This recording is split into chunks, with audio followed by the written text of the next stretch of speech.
یہ ایک اعلیٰ ہوٹل کی اعلیٰ تقریب تھی جہاں مرد و زن جدید لباس پہنے مہنگے اور ہائی کلاس کے جام ہاتھ میں تھامے آج کے اسپیشل گیسٹ کے انتظار میں تھے۔ Laiba Khan black western long maxi میں ملبوس، ہاتھ میں سافٹ ڈرنک پکڑے بیزاریت سے آج کے اسپیشل گیسٹ کا انتظار کر رہی تھی۔ سال کا دوسرا بڑا پروجیکٹ تھا جو لائبہ کے ہاتھ سے جا چکا تھا، اور وہ پروجیکٹ حاشر علی کے حصے میں آیا۔ Ladies and gentleman, please welcome Hashir Ali Hamdani, جنہوں نے اس سال کا دوسرا پروجیکٹ بھی اپنے نام کر کے کامیابی اور فتح کو اپنے آگے جھکا دیا۔ تالیوں کی آواز میں وہ سپاٹ چہرہ لیے بھاری قدموں سے چلتا سٹیج پر آیا۔ وجاہت اور خوبصورتی کی اعلیٰ مثال، چہرے پر روب اور دبدبا، ڈارک بلیو پینٹ کوٹ میں ملبوس، ہاتھ میں امپورٹڈ گھڑی پہنے وہ ایک شان سے چلتا سٹیج پر آیا تھا۔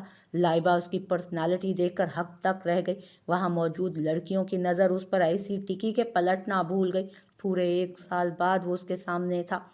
جلال سنز کے پروجیکٹ کے بعد ان دونوں کا کبھی آمنا سامنا نہ ہو پایا تھا، اور پہلے وہ پروجیکٹ کی ہار کی وجہ سے پارٹی میں موجود نہ تھی۔ اب دوبارہ 1 سال بعد دونوں روبرو تھے۔ مسٹر ہمدانی، کنگریچولیشنز، سال کا دوسرا بڑا پروجیکٹ بھی آخر آپ نے اپنے نام کر لیا، اور یہ بہت بڑی اچیومنٹ ہے۔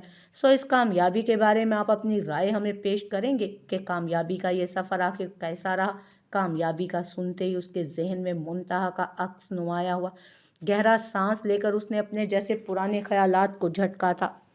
تھینک یو سو مچ کہ آپ سب میری کامیابی کو سیلیبریٹ کرنے کے لیے یہاں موجود ہیں، اور یہ میرے لیے بہت خوشی کی بات ہے۔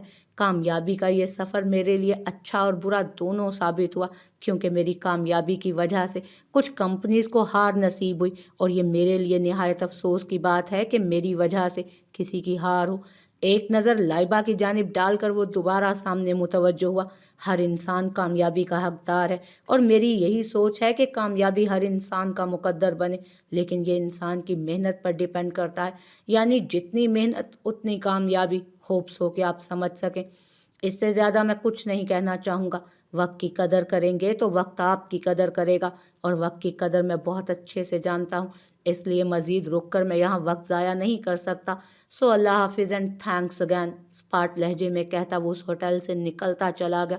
مزید کسی میں ہمت نہیں تھی کہ حاشر علی ہمدانی کو روک سکے۔ لائبہ خان کی نظروں نے دور تک حاشر علی ہمدانی کا پیچھا کیا تھا۔ تم نے کھانا کھا لیا؟ لاؤنج میں بیٹھا کافی کے گھونٹ گھونٹ حلق میں اتارتا اس نے جویریہ سے استفسار کیا۔ لہجہ ہر احساس سے عاری تھا۔ آپ جانتے ہیں کہ میں آپ کے بغیر کھانا نہیں کھاتی۔ پھر یہ سوال پوچھنے کی وجہ؟ حاشر کے ساتھ جڑ کر بیٹھی جویریہ نے کندھے پر انگلیاں گھمائے ایک ادا سے کہا، کھا لیا کرو، جانتی ہو میں لیٹ ہو جاتا ہوں، میری وجہ سے بھوکی مت رہا کرو۔ حاشر، آپ جانتے ہیں نا مجھے آپ کی عادت ہو چکی ہے، تو پھر یہ سوال کیوں کرتے ہیں آپ؟ کندھے پر سر رکھ کر اس نے مزید فاصلہ ختم کیا۔ عادتیں بنانے سے پہلے انسان کو اس عادت کے بارے میں جان لینا چاہیے، اور بری عادت سے تو دوری ہی بنانی چاہیے۔ عادتیں دیکھ کر نہیں بنائی جاتی، بس بن جاتی ہیں۔ جواب دو بدو ملا تھا۔ خیر چھوڑیں آپ، کنگریچولیشنز، اتنی بڑی کامیابی آپ کے ہاتھ آئی ہے۔ میں بہت خوش ہوں کہ اس سال کا دوسرا پروجیکٹ آپ کے نام ہوا۔ کافی کا مگ اس کے ہاتھ سے لے کر جویریہ نے منہ سے لگایا۔ حاشر اس کی حرکت پر محض ضبط کر کے رہ گیا۔ جس من پسند چیز کو وہ حاصل کرنے کے لیے ایک خاص نعمت کو ٹھکرا چکا تھا، آج وہی من پسند چیز اس کے دل سے اتر چکی تھی۔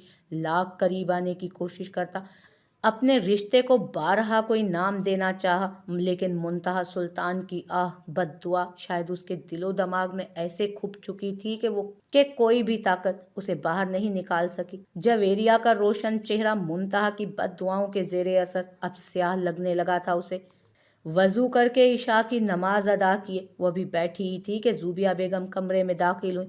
معمول کی طرح ہاتھ میں آج بھی دودھ کا گلاس تھا۔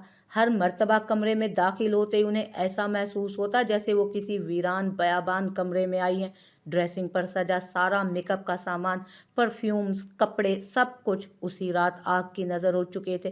حاشر کے سامنے تو اس رات وہ بہادر بن گئی تھی، لیکن کمرے میں آ کر ایسی بکھری تھی کہ کوئی ہمدردی، کوئی محبت، کوئی دلاسا اسے جوڑ نہیں پایا۔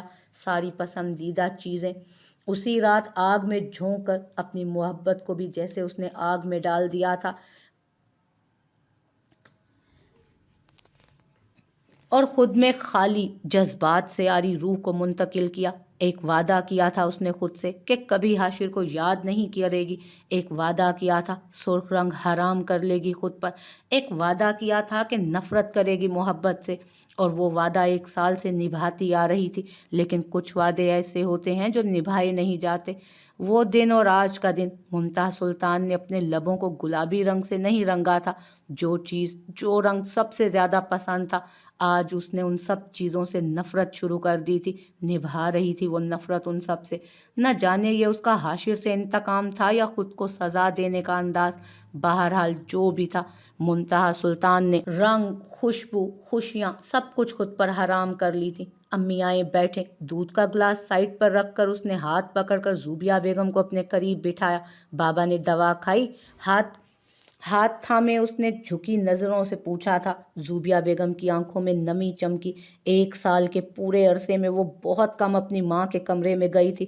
سلطان علی منتہا کی بربادی کا صدمہ لے کر بستر پر ایسے لگے کہ اٹھ ہی نہ پائے۔ آفاق، ماریا بظاہر تو ساتھ تھے، لیکن منتہا جانتی تھی کہ ان کے درمیان محبت ختم ہو چکی ہے، اور ان سب کا قصوروار وہ خود کو سمجھتی تھی۔ ہاں، انہیں دوائی دے دی ہے، منتہا کو جواب دے کر انہوں نے گلاس منتہا کی جانب بڑھایا۔ دراصل میں تم سے بات کرنا چاہ رہی تھی۔ زوبیہ بیگم کی بات پر وہ سارا معاملہ سمجھ گئی۔ امی، میں جانتی ہوں آپ کیا چاہ رہی ہیں، اور میرا جواب بھی آپ اچھے سے جانتی ہیں، سپاٹ انداز میں کہہ کر وہ گلاس کو ٹیبل پر پٹکتی کھڑکی کے پاس جا کھڑی ہوئی۔ بیٹا، ایک بار تو سن لو میری بات، میں تمہارے بھلے کے لیے ہی کہنا چاہ رہی ہوں یہ بات۔ بیٹا، وہ جا چکا ہے۔ امی، آپ کو لگتا ہے کہ میں اس شخص کے لیے خود کو روگ لگا کر بیٹھ چکی ہوں؟ نہیں امی، وہ کون تھا، کیا تھا میرا اس سے رشتہ، میں سب بھول چکی ہوں۔ یاد ہے تو بس اتنا کہ منتہا سلطان اجڑ کر اب دوبارہ بسنا نہیں چاہتی، طنزیہ انداز میں کہہ کر گویا اس نے خود کا ہی مذاق بنایا۔ زوبیہ بیگم کی آنکھوں میں نمی جھلکی۔ بیٹی کی حالت روز دل کے کئی ٹکڑے کر دیتی تھی، لیکن امید کا دامن انہوں نے بھی نہیں چھوڑا۔ ہر روز ایک آس، ایک امید پر زندہ تھیں کہ کبھی نہ کبھی تو منتہا سلطان کا دل بدلے گا۔ لیکن شاید اس کے دل میں ابھی بھی محبت کی چنگاری کہیں دبی ہوئی تھی، جو کب شعلہ بن جائے منتہا کو خود بھی پتہ نہ تھا۔ ماں کی تو بس ایک ہی دعا تھی کہ کبھی نہ کبھی تو وہ اپنی زندگی میں ان رنگوں کو واپس لائے، پہلے جیسی زندگی سے بھرپور منتہا انہیں واپس مل جائے۔ لیکن شاید وہ وقت اب کبھی لوٹ کر نہیں آنا تھا۔ سسکتے دل کے ساتھ وہ کمرے سے باہر نکلتی چلی گئی۔ کھڑکی سے چاند کو تکتی وہ شاید سب بھلانے کی کوشش میں مگن تھی۔ دل کے کسی کونے میں اب بھی حاشر کی پکار باقی تھی۔ اس پکار کو نظر انداز کرتے 1 سال گزر چکا تھا۔ جتنا وہ اس پکار کو نظر انداز کرنا چاہتی، وہ پکار اتنی ہی شدت اختیار کر جاتی۔ محبوب بے رحم بھی ہو تو معشوق کا دل سدا اسی کی تمنا کرتا ہے۔ ایسا ہی معاملہ منتہا سلطان کے ساتھ تھا۔ زندگی سے تو وہ جا چکا تھا، لیکن دل کے کونے میں سسکتی، تڑپتی محبت اب بھی موجود تھی۔ منتہا نے کھانا کھایا؟ اور باقی سب کیسے ہیں؟ کوٹ کے بٹن کھول کر اس نے آئینے سے اپنے پیچھے موجود ماریا کو دیکھا، جو اسی کے انتظار میں تھی کہ اسے کوٹ دے اور وہ اسے الماری میں ہینگ کرے۔ جی، کھا لیا تھا، 2 لفظی جواب دے کر کوٹ ہینگ کرنے کے لیے وہ الماری کی جانب بڑھ گئی۔ آپ کھانا کھائیں گے؟ آج 2 دن بعد وہ گھر واپس آیا تھا۔ ماریا کی نظریں بس اسی کو دیکھنے میں گم تھی۔ نہیں، بس کافی، یک لفظی جواب دے کر وہ بیڈ کی جانب بڑھ گیا۔ ماریا کا دل ایک دم بجھا تھا، لیکن دل میں ایک حسرت ہی تھی کہ پیار بھری نہ صحیح عام نظر ہی وہ اس پر ڈالے۔ لیکن آفاق سلطان کی نظروں کا محور اب بدل چکا تھا، یا تو محبت کو ختم کر دیا تھا یا اسے کہیں چھپا دیا تھا۔ 1 سال سے وہ اس کمرے میں اجنبیوں کی طرح زندگی گزار رہے تھے۔ محرم رشتہ ہونے کے باوجود بھی وہ دونوں ندی کے 2 کناروں جیسے تھے، اور ماریا سلطان کو ندی کے یہ 2 کنارے بننا بھی قبول تھا۔ کم از کم ان کے رشتے کا بھرم تو قائم تھا۔ اپنی بہن کی بربادی کا بدلہ کم از کم اس شخص نے ماریا سے نہیں لیا، اور نہ کبھی اس پر کوئی طنز اور تشنوں کی بارش کی تھی۔ اسے آج بھی وہ دن یاد تھا جب آفاق نے اچانک فیصلہ کیا تھا، آغا جان، میں ایک فیصلہ کرنا چاہتا ہوں، اور کسی کو یہ حق نہیں کہ مجھے میرے فیصلے سے روکے۔ 2 ٹوک انداز میں کہہ کر اس نے ماریا کی جان حلق میں اٹکائی تھی۔ بے ساختہ اس کی نظریں آسمان کی جانب اٹھی تھی۔ دل سے ایک دعا شدت سے نکلی تھی کہ میری زندگی برباد ہونے سے میرے مالک بچا لے۔ جان تو فردوس بیگم کی بھی حلق میں اٹکی تھی۔ آپ کیا کہنا چاہ رہی ہیں؟ ذرا تفصیل سے آگاہ کریں۔ آغا جان اپنی جگہ سے یکدم کھڑے ہوئے۔ دل ان کا بھی کسی انہونی کے احساس سے دھڑکا تھا، لیکن دل کی حالت پر قابو پا انہوں نے اسپاٹ انداز میں پوچھا، میں ماریا کی رخصتی چاہتا ہوں، اور 1 ہفتے کے اندر اندر چاہتا ہوں۔ یکدم جیسے سب کی سانس بحال ہوئی تھی، اور فردوس بیگم کی آنکھیں بے ساختہ نم ہوئی۔ آفاق نے یہ سب کہہ کر گویا انہیں ایسے احسان کے نیچے دبایا جس کا بدلہ وہ چاہ کر بھی نہ دے پاتی۔ ہاتھ جوڑ کر انہوں نے کھڑے کھڑے وہیں اپنے رب کا شکر ادا کیا۔ ہمیں کوئی اعتراض نہیں، باقی سلطان علی جانتے ہیں۔ فیصلے کا اختیار انہوں نے سلمان علی کو سونپا۔ مجھے کوئی اعتراض نہیں ہے آغا جان، مجھے آپ کا ہر فیصلہ منظور ہے۔ آفاق کی جانب ایک نظر ڈال کر انہوں نے آغا جان کو اپنی رائے سے آگاہ کر دیا۔ ٹھیک ہے، 1 ہفتے کے اندر اندر تیاری مکمل کریں، سادگی سے رخصتی ہوگی۔ آغا جان نے فیصلہ سنا کر سب کو تیاری کا حکم دیا، اور یوں 1 ہفتے کے اندر اندر وہ آفاق کی بیوی بن کر اس کے کمرے میں آ گئی۔ ارمانوں کی وہ رات ماریا کے لیے عام رات سے بڑھ کر ثابت ہوئی۔ ارمان تو وہ منتہا کی بربادی کے بعد ہی ختم کر چکی تھی۔ جانتی تھی کہ محبت اب اس کی قسمت میں نہیں ہوگی۔ میں تمہیں کبھی بھی تمہارے بھائی کی خود غرضی کا طعنہ نہیں دوں گا، کیونکہ ان سب میں تمہارا کوئی قصور نہیں، اس کا عمل اس کے ساتھ تھا۔ میری ایک بات سن لو، میں تمہیں اپنی زندگی میں لے تو آیا ہوں، لیکن خدا کا واسطہ مجھ سے کبھی اپنا حق مت مانگنا، کیونکہ میری خوشی کا تعلق اب میری بہن کی زندگی سے جڑ چکا ہے۔ جس دن میری بہن آباد ہوئی اس دن تم سے بھی تعلق بنا لوں گا۔ جانتا ہوں ایسے کہہ کر میں خود غرضی کا مظاہرہ کر رہا ہوں، لیکن میرا ضمیر کبھی یہ گوارا نہیں کرے گا کہ میں اپنی بہن کی بربادی پر پاؤں رکھ کر اپنی زندگی آباد کر لوں۔ بائیں ہاتھ کی تیسری انگلی میں محبت کی نشانی ڈال کر وہ چینج کرنے ڈریسنگ روم کی جانب بڑھ گیا۔ آفاق کی بڑائی نے اسے نظر اٹھانے کے قابل نہیں چھوڑا۔ حق مانگنا تو دور کی بات، وہ تمام عمر اس کے قدموں میں بیٹھ کر گزار دیتی تو بھی کم تھا۔ کم از کم وہ حاشر جیسا خود غرض تو ثابت نہیں ہوا تھا نا۔ محبت نہ سہی، لیکن عزت پر اس نے کوئی آنچ نہیں آنے دی۔ گھر والوں کے سامنے اس نے اپنی ازدواجی زندگی کبھی بھی ظاہر نہیں ہونے دی تھی، اور یہ ماریا کے لیے بہت فخر کی بات تھی۔ کم از کم سر عام ضلالت اس کے حصے میں نہیں آئی تھی۔ وہ دن اور آج کا دن ماریا نے خود کو اس گھر کے لیے وقف کر دیا تھا۔ منتہا کی سچی خوشی کی دعا بلا ناغہ اس کے اہم اور پہلے امور میں شامل ہو چکے تھے۔ کیا شائنا پارٹی سے واپس آ گئی؟ ریلیکسنگ چیئر پر بیٹھی انہوں نے سامنے کھڑی نوکرانی سے استفسار کیا۔ جی نہیں بی بی جی، ابھی نہیں آئیں، اور وہ کہہ رہی تھیں کہ رات کو آئیں گی۔ 10 تو بج گئے ہیں، اور کتنی رات کو آئے گی؟ تیکھے چتون لیے وہ نوکرانی کی جانب مڑی۔ بی بی جی مجھے کیا پتا، اس کا باپ آ گیا نا تو مجھے ہی سنائے گا۔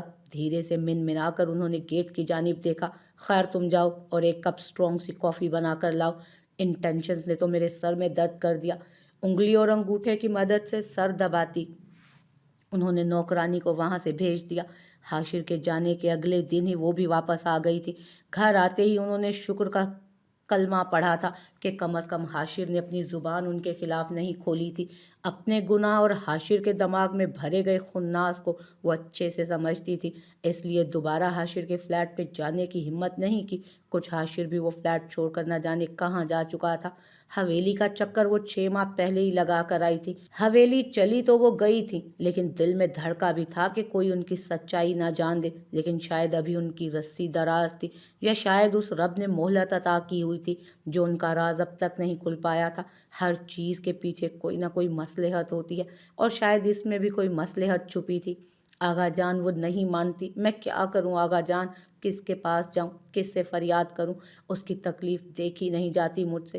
وہ چپ ہے لیکن اس کا دل روتا ہے آغا جان۔ اس کے چہرے پر مدھم مسکراہٹ تو اب بھی ہے، لیکن آنکھیں ویران ہیں آغا جان۔ میری بچی کی خوشیاں لا دیں، میں آپ کے آگے ہاتھ جوڑتی ہوں، میری بچی مجھے لوٹا دیں، میری منتہا لے آئیں آغا جان۔ منتہا کے کمرے سے نکل کر وہ سیدھا آغا جان کی جانب آئی تھی اور فریاد کرتے کرتے بری طرح رو دی تھی۔ صبر کرو بہو، صبر سے بڑھ کر کچھ نہیں، اللہ پاک بہت مہربان ہے، تمہارا صبر ہی آج تک تمہاری جیت کی وجہ بنا ہے، اور انشاءاللہ منتہا کی زندگی میں بھی اس کا صبر امتحان انعام لائے گا۔ امید کا دامن نہیں چھوڑنا،